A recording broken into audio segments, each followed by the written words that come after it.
pick any background you like. What do you like as your background? Keys. See, that's how it works. So Gordon Chambers, love you to death. Much support for you, dude. So my small story is, what's your small story, Gordon? What story you want to share? What's your story? My small story is that I am a child of God that was raised by Jamaican parents who loved family and loved friends and loved music. And from the time I was a child, they played wonderful music for me in their basement. You know, we had house parties and we played Gladys Knight and Isaac Hayes and Staple Singers and the Temptations and all this wonderful music. And, you know, I lived in Teaneck, New Jersey, and I took public music school lessons and classical piano, and by the time I found myself out of college, I found myself working at Essence Magazine, and I interviewed Queen Latifah during my post there 3 weeks after I graduated from Brown University at age 20. Get out of here. I was working at Essence, and at 22, I became the entertainment editor, and I interviewed Queen Latifah, and she said, "Are you a musician?" And I said, "Yes, I'm a singer and I'm a songwriter." Was she the first person to ask you that? Yes. Curious. And she took me under her wing, and I started making some songs with her, and shortly after that I met Phyllis Hyman, and then I found myself, my life changed while I was at Essence, and I love Phyllis. You know, I became a Grammy-winning songwriter that wrote a song for Anita Baker called "I Apologize," and another Grammy-winning song called "If You Love Me" by Brownstone, and I've written for many, many artists, Shaka Khan, Brandy, Gladys Knight, and Tamia recorded a song that was nominated for a Grammy called "Missing You." I wrote "No More Rain" with Angie Stone, and when I was producing Whitney Houston on a Christmas song for her album "One Wish," she said, "I think you want to do what I do, baby. I think you want to do what I do."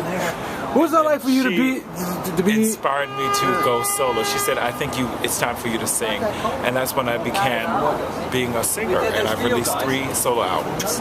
And I'm just available to God to use me in whatever way He sees fit.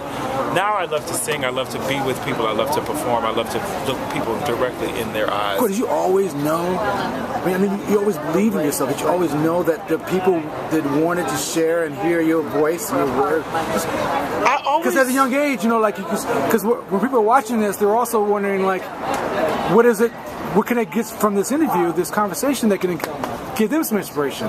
I always knew that I had a big heart, and I always knew that if I spoke, people would listen. I always knew that if I looked deep, deep, deep down inside of my heart and wrote what I felt, like whether it be a poem, you know, a play, a monologue, a song, that if I was honest and emotional and true, that people would listen. Yeah. You know, I didn't always foresee there would be millions of people that listen, but I always felt like somebody would listen because somebody would feel the way I feel. If I feel it, whether it's joy, pain, sunshine, or rain, as Frankie Beverly said, if it was an authentic and true, honest emotion, if I felt it, then somebody would relate to my feeling because we're all human, we're all God's children, we're all connected. Yeah. So my feeling would have to be universal to somebody else's. What is it like for someone to embrace that feeling that you're putting into a song? Because when you're in the studio and you're creating a song, you're writing, what is it like for you when you actually see people embrace it and singing it and embracing it like their own?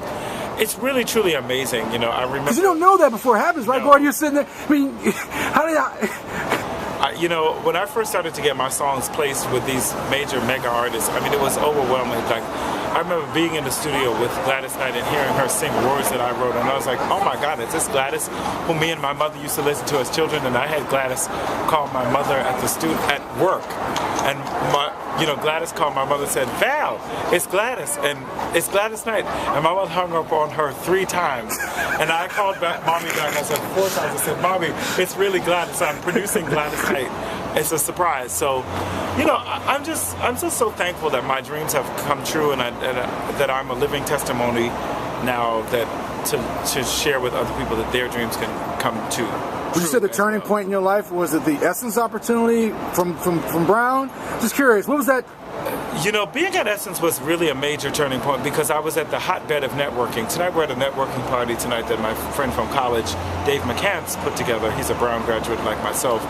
And being there, I was really connected and intersecting with a lot of important people that were in the arts and entertainment. And so I got a chance to meet with people up close and personal, and ask them questions and share what I'm doing and have them, just have that access. Yeah. People kill for that access. Any advice now, man, for those? I mean, it's a rhetorical question. Any advice for those who are trying to get in this business, who are trying to navigate themselves through this business, or who have some doubts about their ability to sing? I mean, just any advice for anyone? Yes, I would say, always be confident about who you are, but always be humble enough to get better. Always write. If you're a writer, whether it be a poet, a playwright, a songwriter, always write something that demands to be written. Not just casually, but let it be demanded to be written. Let it feel an urgency in your soul, so that it's compelling and it's really powerful and potent. Share something and let your art be of service. Let whatever you're doing as an artist, let it be of service. Let it be of healing. Right now a lot of people are stressed and depressed. Yeah, they are. And underneath all their jiggy fly clothes, a lot of people are hurting and yearning. Yeah. So if you're an artist, let your work have some depth. I think we're living in a time where we need more artists that dig deeper. I love and that. Share more. So you're also saying, Gordon, create music and also be therapeutic in a way, or just inspiring, or just let God use you. That's what I would say. Why do you keep bringing up? Was God impetus important as a child, or just? I say the older that I get, I'm just very aware of. I'm very aware of what He's done for me, and I've become unashamed to call His name. Even in situations where it's not even about, it's not even a church. I believe, why should we wait till we're in church to call the Most High's name? Let's praise Him. Is that church? All of us are sitting here in our beautiful clothes, socializing and hanging out. When we know that this is because of Him, this is because of the opportunities He's had made. So I'm not afraid. I'm not ashamed. Your last question. Your thoughts on that church experience at Whitney Houston's funeral? That was incredible. Man, I've never seen church globally. I was there, and I tell you, it was so absolutely profound and phenomenal. Bravo. Hey. I second that. It's great. It's awesome. Beautiful.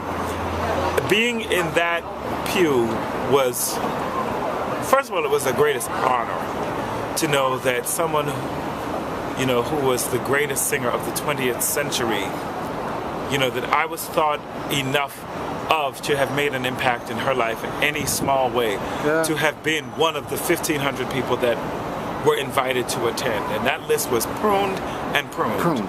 So I was very aware that it was just an honor to be there. And, I think that Whitney Houston showed the world in her homegoing service that she was, by the things that people said about her and the way that they spoke about her, she showed an example that you can reach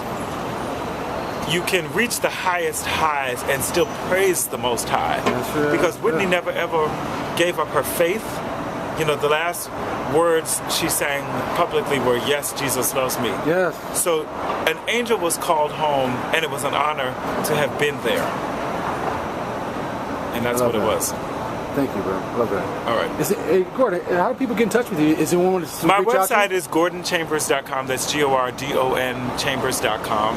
I have 3 albums out, ladies and gentlemen. Perfect. That's right. What are you working on now? Introducing Gordon Chambers, and the second album is called Love Stories, which has a beautiful duet with 6-time Grammy nominee Ledisi, and the newest album is called Sincere. So please log on to my website, and there you'll find links to iTunes where you can purchase the music. I'm also on Amazon.com. I'm all over YouTube, and I live in Brooklyn. So if you're in Brooklyn, you might see me walking around. What else are you up to? What are some of your favorite things you're reading? What is Gordon up to? Talk to about Gordon. I do a lot of vocal coaching. Okay. I own a couple of properties, so I manage those. I'm a landlord, so I try to keep my, places nice for my tenants. I travel quite a bit during my performances. I do some writing for some other artists, and I enjoy You're in a my great life. place right now. Yeah. Awesome, bro. Love you, brother. Yes. Love you. Thank you, Gordon.